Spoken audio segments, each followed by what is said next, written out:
बदली हुई सास की कहानी।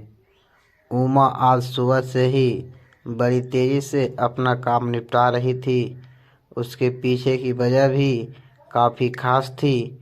उसको पूरे 3 साल बाद अपने मायके जाने का मौका जो मिला था, काम करते वक्त वह काफ़ी रिलैक्स थी, क्योंकि सासू माँ ने उससे कहा था कि कुछ दिनों तक दीपा जो कि उसकी ननद थी नहीं आने वाली है। उसकी यह एक ननद 100 के बराबर थी। उमा शादी करके जब घर आई थी तब दीपा को अपनी बहन की तरह प्यार करती थी, क्योंकि उसे खुद की कोई बहन नहीं थी। लेकिन कुछ ही हफ्तों में ही उसे ये पता चल गया था कि उसकी ननद किसी जेलर से कम नहीं है। हालांकि दीपा का ब्याह हो चुका था, लेकिन उससे अपने ससुराल वालों की किसी भी प्रकार की चिंता नहीं थी। उसे जब भी जी करता वह अपने मायके चली आती और मायके वालों पर अपना हुक्म चलाती, खासकर अपनी भाभी पर। वही डिसाइड करती थी कहाँ पर क्या खाना पकेगा, कोई घूमने जाएगा कि नहीं, या जाएगा तो कहाँ जाएगा। दीपा ही थी जो हर बार उमा को किसी न किसी बहाने से अपने मायके जाने से रोक लेती थी। लेकिन आज का दिन कुछ अलग था, क्योंकि माँ के कहने पर दीपा के पति ने उसके मायके जाने का इंतज़ाम कर दिया था। ट्रेन की टिकट भी बुक हो चुकी थी। सारा काम खत्म करने के बाद उमा अपने पति के साथ अपना सामान लेकर घर के बाहर निकले ही थे कि सामने से दीपा आती हुई दिखाई दी। दीपा, जिसके मुंह पर बड़ी सी स्माइल और आंखों में चमक थी, वही दूसरी तरफ उमा की आंखों में उसको देखकर पानी आ गया था, जो बस आंसू के रूप में छलकना बाकी था। भैया भाभी के पास आकर दीपा ने कहा, क्यों भैया, कहाँ चले? अपनी पत्नी के साथ सैर सपाटा करने के लिए अपनी बहन को भूल गए क्या? दीपक ने कहा, कहीं सैर सपाटा करने नहीं, तुम्हारी भाभी को मायके छोड़ने जा रहा हूँ। अच्छा, मैं आई और भाभी जाएगी क्या?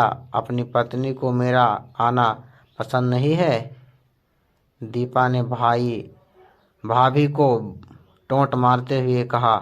मन में उदासी और आंखों में नमी लिए उमा पलटकर घर के अंदर जाने लगी, क्योंकि उसके मान लिया था कि इस बार भी दीपा की वजह से उसके मायके जाना कैंसिल हो जाएगा। लेकिन तभी सामने से उसकी सास आई और बोली, तुम दोनों अभी तक रेलवे स्टेशन नहीं गए क्या? गाड़ी के पीछे दौड़ते हुए जाओगे? दीपा बीच में टपकती हुई बोली, यह क्या कह रही हो माँ? मैं आई हूँ और आप भाभी को मायके भेज रही हो क्या? अब आपको मैं इतनी खटकने लगी हूँ? माँ ने दीपा को डांटते हुए बोली, कहा, तेरा क्या है बेटा? तेरे लिए ये मायका थोड़ी ही है। यह तो तेरे लिए एक प्रवास स्थल है, जहाँ तू जब जी चाहे जब अपने ससुराल में बोरियत महसूस करे आ जाती है।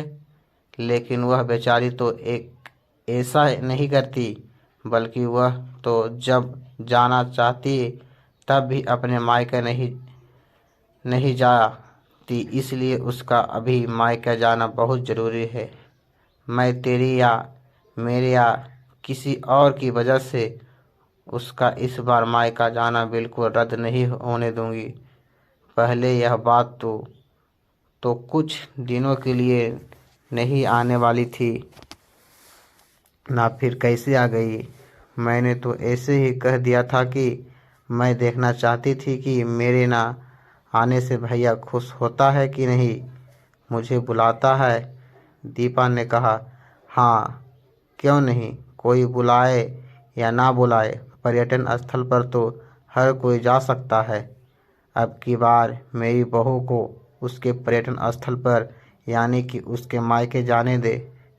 बेचारी ने सिर्फ अपने भाई की शादी देखी है और अब तो उसके भाई को बच्चा भी हो गया है। उसका मुंह तक नहीं देखा उसने। उसे भी अपने हिस्से का सुख भोगने दे। माँ ने दीपा को फटकारते हुए और उमा की साइड लेते हुए कहा।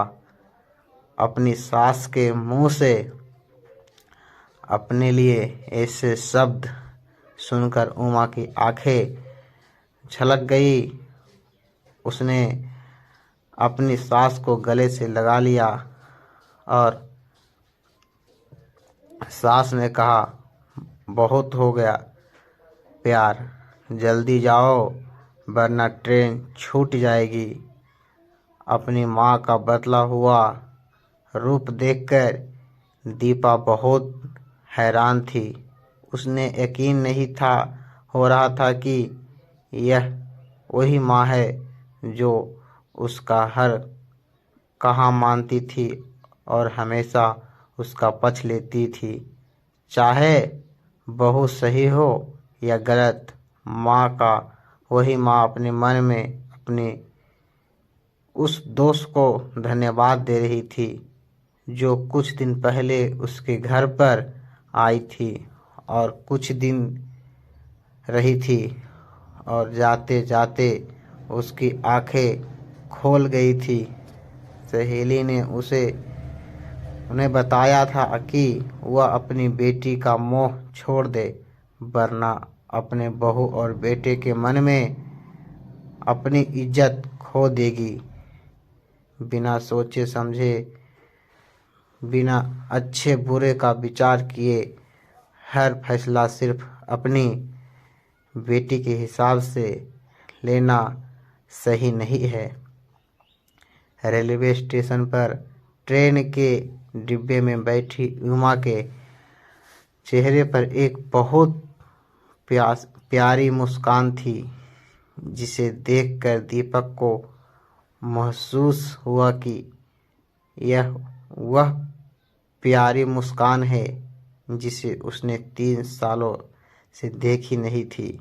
सच ही तो है, मायका महिलाओं के लिए पर्यटक स्थल ही तो होता है जहां अपने ससुराल की सारी चिंताएं, टेंशन भूल कर कुछ दिनों आराम से रह सकती है। दोस्तों, यह कहानी आपको कैसी लगी? अगर अच्छी लगी तो हमें कमेंट करके ज़रूर बताएंगे।